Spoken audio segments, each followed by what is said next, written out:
سلام تماشابینان عزیز، قصه را با دقت گوش کنید. یک جوان پسر 18 ساله زن میگیرد. با زن خود یک چند ماه زندگی میکند و از زنش جدا میشود که در بطن این زن فرزند میشود. این مرد برآمده میرود، 16 سال زن نمیگیرد، بی زن میگردد، در 34 میدراید. پس از 16 سال با یک دختر جوان شناس می شود. یک سال دیگر با این عشق ورزی می کنند و این دختر به این مرد دل می بندد. این مرد را خیلی دوست می دارد.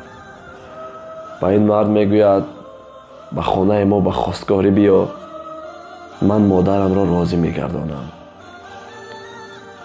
دختر 16 ساله، مرد 35 ساله.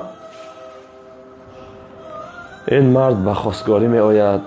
وقتی در را می زند که این دختر می براید. داخل خانه می شوند. دختر به این مرد می گوید یک چند لحظه نشین، مادرم در کار است، حالا از کار بر می گردد.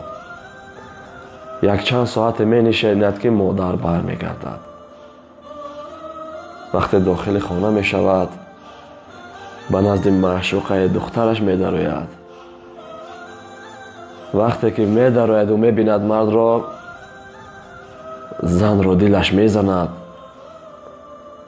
وفات می کند. مرد گریان از خانه بیرون می شود.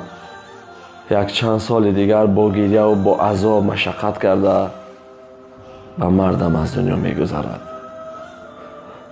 و این دختر جویان می شود که چرا این خیل شد.